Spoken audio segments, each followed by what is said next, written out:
اللہ من الشیطان الرجیم بسم اللہ الرحمن الرحیم اذ یغشیکم النعاس امنة منه وینزل علیکم من السماء ماء الى آخرہ صدق اللہ مولانا العظیم الصلاة والسلام علیک سیدی یا رسول اللہ وعلی آلک واصحابک سیدی یا حبیب اللہ الصلاة والسلام علیک سیدی یا نبی اللہ وعلی آلک واصحابک سیدی یا محمد رسول اللہ صلی اللہ علیہ وسلم اذ یغشیکم النعاس امنة منہ، جب تم کو اونگ نے ہر طرف سے گھیر لیا، امنة منہ اس کی طرف سے چین تھی، وَيُنَزِّلُ عَلَيْكُم مِّنَ السَّمَاءِ مَاءً اور اس نے اتارا تم پر آسمان سے پانی، لِيُطَهِّرَكُم بِهِ تاکہ اس کے ذریعے تم کو پاک فرمائے، وَيُذْهِبَ عَنْكُمْ رِجْزَ الشَّيْطَانِ اور دور کر دے تم سے شیطان کی پلیدی، وَلِيَرْبِطَ عَلَىٰ قُلُوبِكُمْ اور تاکہ اس کے ذریعے تمہارے دلوں کی ڈھارس بندھائے، وَيُثَبِّتَ بِهِ الْأَقْدَامَ اور اس کے ذریعے تمہارے قدموں کو ثابت فرما دے۔ یہ بھی غزوہ بدر کے منظروں میں سے ایک منظر ہے۔ حضور اکرم شفیع معظم نور مجسم صلی اللہ علیہ وبارک وسلم کا قافلہ مبارک جب میدان بدر میں پہنچا تو اس سے پہلے کفار مکہ پہنچے ہوئے تھے۔ ابو جہل اپنا لشکر لے کے وہاں پر پہنچ گیا تھا، اس نے پختہ جگہ کے اوپر اپنے لشکر کو بٹھایا، پانی کے اوپر قبضہ کر لیا۔ نبی علیہ الصلوۃ والتسلیم کا یہ لشکر مبارک جب وہاں پر پہنچا تو ایک ریتلے علاقے پر پڑاؤ کرنا پڑا، پانی کا بھی انتظام نہیں تھا۔ جب چلتے تو پاؤں ریت میں دھنس جاتے، ایک پیاس کی سخت شدت بھی تھی۔ رات ہو گئی، جب رات ہوئی تو کچھ صحابہ کرام کو احتلام کی نوبت پیش آ گئی۔ یہ احتلام شیطان کی طرف سے ہے، اسی لیے اللہ تبارک و تعالی نے اپنے انبیاء کو احتلام سے محفوظ رکھا ہے۔ یہ بات یاد رکھ لیں، کسی بھی نبی کو احتلام نہیں ہوا، ہر نبی اس سے پاک، کیونکہ یہ شیطانی عمل ہے۔ اللہ تبارک و تعالی نے شیطان کے عمل سے اپنے انبیاء کو محفوظ فرمایا ہے۔ تو صحابہ کرام رضوان اللہ علیہم اجمعین کو احتلام ہو گیا۔ جب احتلام ہوا، صبح ہوئی، اب پانی پینے کے لیے نہیں ہے تو غسل کہاں سے کریں؟ صبح جب ہوئی تو کچھ صحابہ کرام کے دلوں میں نا شیطان نے یہ وسوسے ڈالے، تم کہتے ہو کہ تم سچے لوگ ہو، تم حق کے اوپر ہو، یہ کافر باطل پر ہیں، کیسے تم سچے لوگ ہو کہ پینے کے لیے بھی تمہارے پاس پانی نہیں ہے، غسل کرنے کے لیے تمہارے پاس پانی نہیں ہے، اور ریت والے علاقے میں تمہارا لشکر ٹھہرا ہوا ہے، اچھی پختہ زمین پر کافروں نے قبضہ جمایا ہوا ہے۔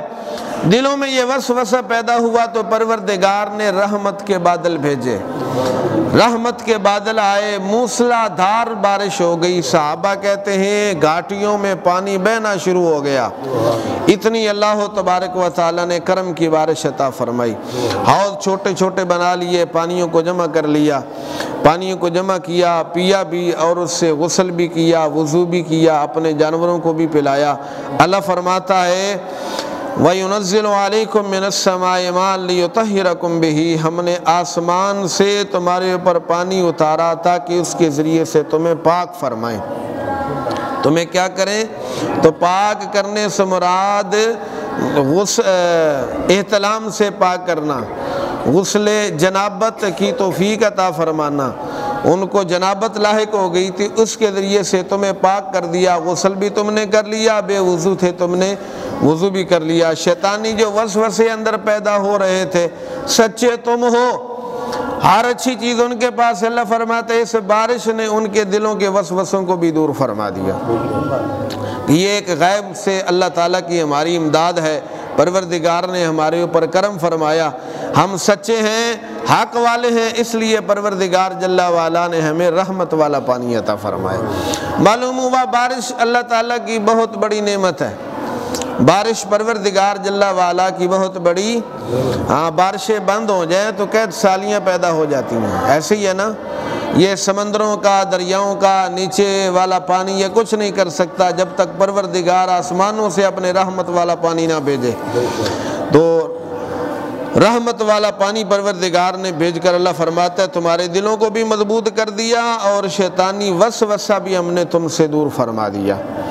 اذ یوحی ربک الی الملائکۃ، جب تیرے رب نے وحی فرمائی فرشتوں کی طرف، انی معکم، فرشتوں میں تمہارے ساتھ ہوں، فثبتوا الذین آمنوا، پس تم ایمان والوں کے قدم ثابت قدم رکھو، سألقی فی قلوب الذین کفروا الرعب، کافروں کے دلوں میں ان قریب میں دبدبہ ڈال دوں گا، فَاضْرِبُوا فَوْقَ الْأَعْنَاقِ، پس تم مارو ان کی گردنوں پر، وَاضْرِبُوا مِنْهُمْ كُلَّ بَنَانٍ، اور مارو ان کے ہر جوڑ پر، ذَلِكَ بِأَنَّهُمْ شَاقُّوا اللَّهَ وَرَسُولَهُ، یہ اس لیے کہ وہ اللہ اور اس کے رسول کی مخالفت کرتے ہیں، وَمَن يُشَاقِقِ اللَّهَ وَرَسُولَهُ، اور جو اللہ اور اس کے رسول کی مخالفت کرے، فَإِنَّ اللَّهَ شَدِيدُ الْعِقَابِ، بے شک اللہ تبارک و تعالیٰ کا سخت عذاب ہے۔